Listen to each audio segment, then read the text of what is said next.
Bueno, entonces, para terminar la idea de hoy, a ver si me ayuda la memoria para no irme por las ramas, como suelo hacer. Ya sabes lo que son las neuronas de espejo, ya sabes lo que es el primado positivo, ya sabes cómo actúa el primado negativo y te lo grafico con ejemplos que es más fácil. Por ejemplo, en la película Dejar el mundo atrás, recientemente estrenada en la plataforma de Netflix. Es una película en donde acontece una bomba que corta todas las comunicaciones y la luz. Entonces, ¿en qué sociedad nos convertimos si no tenemos internet y si no tenemos luz? Si no tenemos alimentos, si no tenemos medicamentos. Bueno, eso más también otras películas como por ejemplo la saga de La Purga o El Sinsajo, de los Juegos del Hambre. Son todas formas de programaciones predictivas. Hacen que el cerebro viva esa experiencia de manera inconsciente, pero que al momento de que se llegara a acontecer, ya sabemos cómo sería el desenlace, porque inconscientemente ya lo vivimos, y de manera cómo deberíamos actuar. Eso es lo que hace la programación predictiva. Y el primado negativo que nos dejan todas esas películas es la inducción a la violencia, al egoísmo, a la supervivencia. O sea, deja totalmente de lado todo lo que vendría a ser la empatía para poder generar una sociedad en paz. Es como que inconscientemente, más los alimentos y todo eso, nos van induciendo a que estemos dormidos y de manera siempre reactiva. Y eso de la manera reactiva también está relacionado con otra cosa que es la alimentación y la alimentación emocional. Cuando digo alimentación emocional me estoy refiriendo a la inducción del miedo por medio de manera subconsciente. En la mayoría de los programas de televisión, en la mayoría de los noticieros, o lo que la gente normalmente consume, son cosas de violencia, son cosas que están relacionadas con un miedo hacia lo que puede llegar a pasar. Eso hace que el cerebro esté de manera inconsciente segregando una sustancia que se llama cortisol. El cortisol es lo que se segrega para darnos más fuerza, para que los músculos estén, o sea, hace que todo el sistema preste atención a los miembros, para huir de un presunto peligro. Pero mientras el cortisol está en sangre, todo el sistema inmunitario se debilita.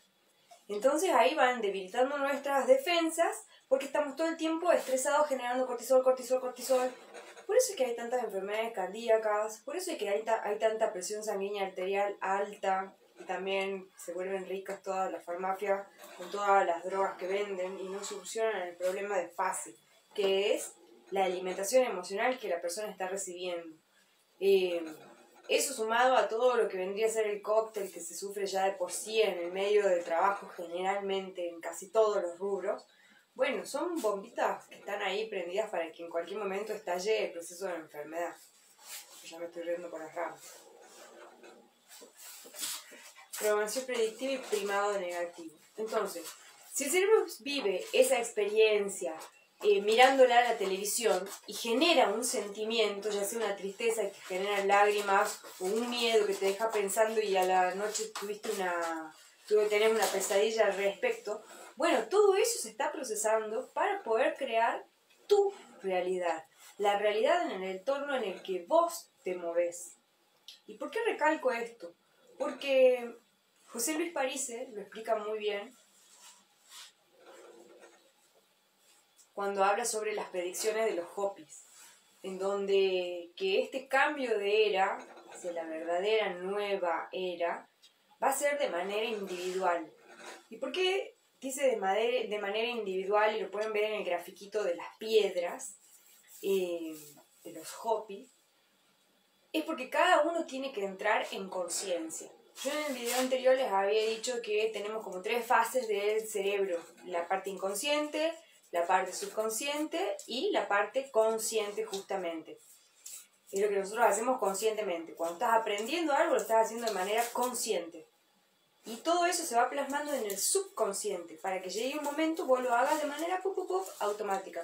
Son fases de aprendizaje. La primera fase se llama incompetencia consciente. Incompetencia consciente. ¿Qué significa eso? Que yo soy incompetente para realizar un trabajo, pero soy consciente que no tengo esos conocimientos. Entonces vas a aprender.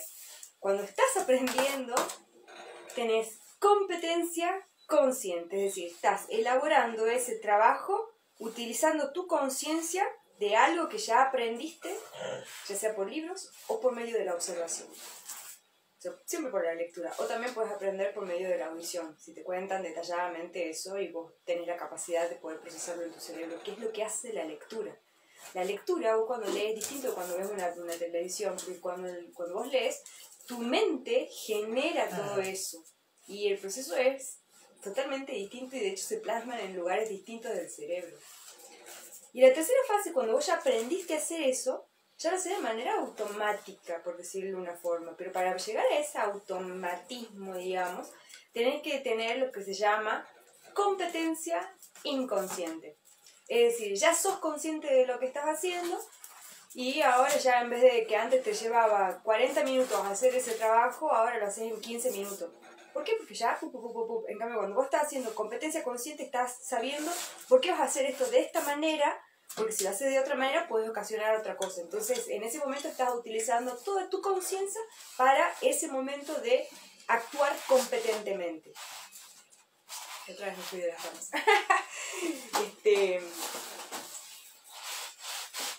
Con el tema de la ingeniería social y sobre todo la incursión de la ingeniería social a niveles infantes, la infancia, es como han roto todo nuestro sistema social.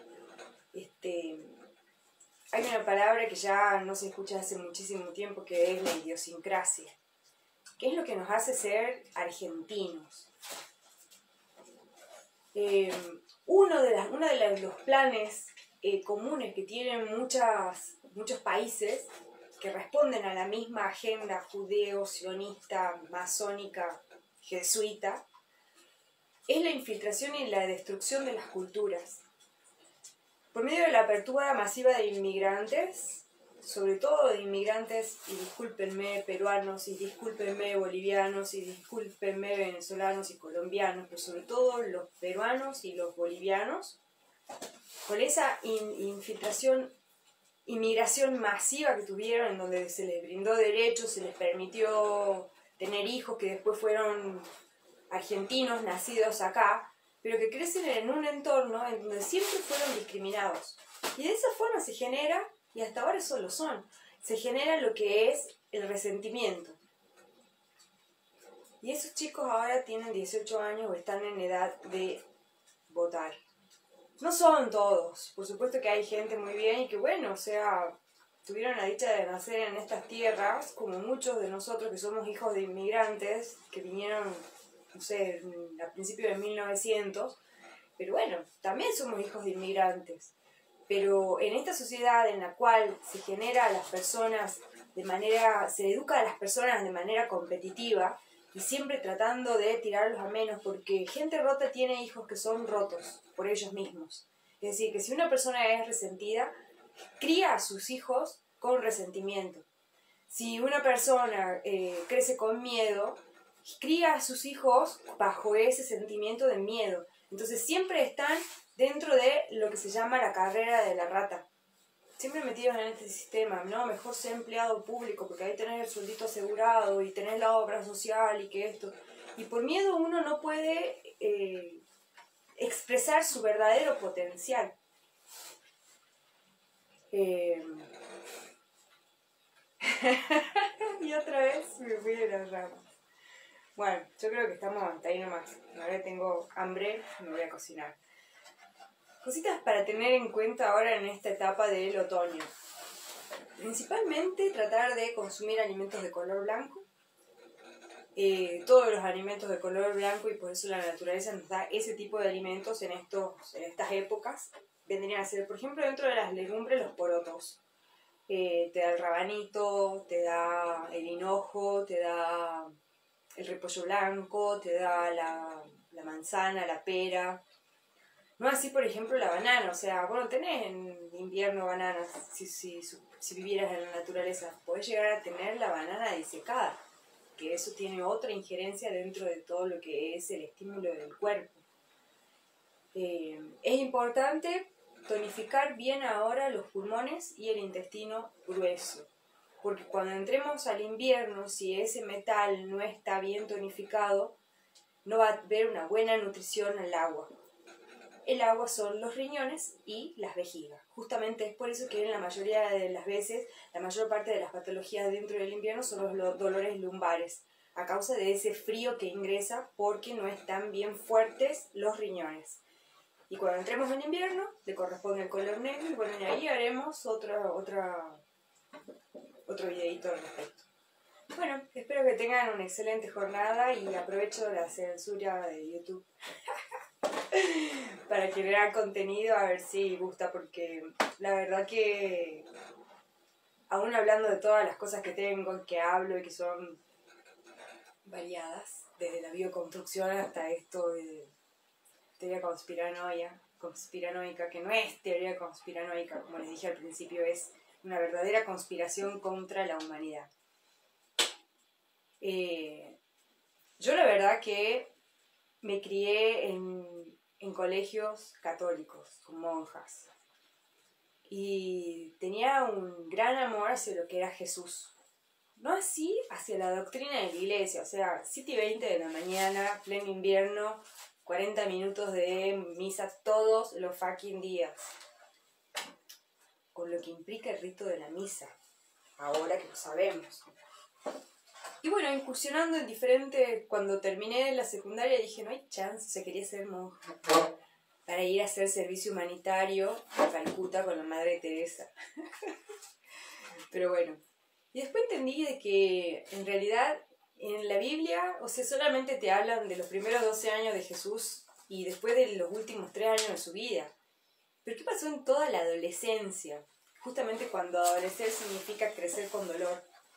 ¿Qué pasó durante el proceso de aprendizaje? ¿A dónde se fue Jesús? Si no estuvo donde nació porque lo perseguían. ¿Y de dónde?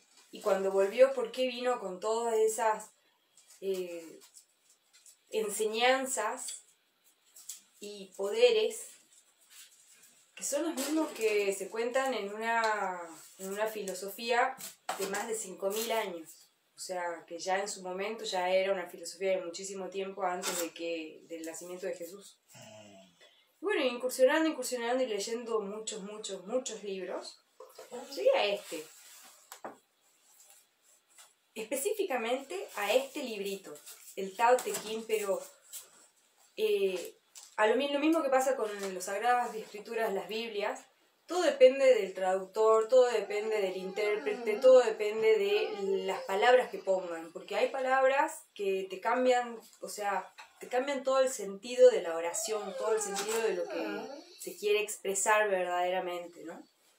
Entonces, de los fácil 80 libritos del Tao en español y en inglés que leí, encontré este que tiene las palabras justas para poder entender cómo funciona realmente el universo y qué tan profundas son las enseñanzas del Tao en su momento. Como dice acá, el verdadero Tao no es el Tao que conocemos, sino es lo que estuvo antes de toda la creación. Y bueno, y quería leerles esto.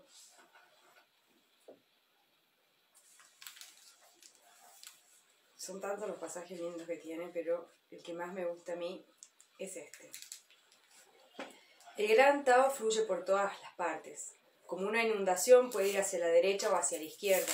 Todas las cosas le deben la existencia, y él no se las niega. Una vez realizada su obra, no reclama nada para sí.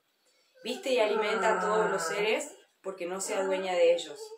Dado que carece de pasiones, se le puede llamar pequeño. Dado que es el hogar de todos los seres, aunque no los reclame, se le puede llamar grande.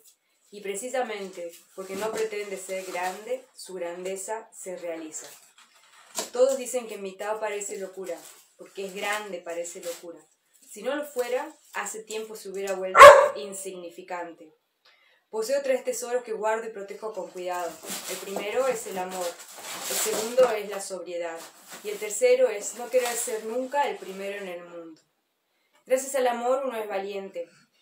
Gracias a la sobriedad uno tiene amplias reservas. Y gracias a no querer ser el primero en el mundo, uno puede ser el señor de todas las cosas. Pero si un hombre quiere ser el primero sin amor, valiente sin sobriedad, y el primero sin humildad, camina hacia la muerte por más ilustrado que el camino sea. El cielo arma con amor a los que quiere defender. El amor es invencible en el ataque e invulnerable en su defensa. Más de 2000 años desde la época del nacimiento de Cristo.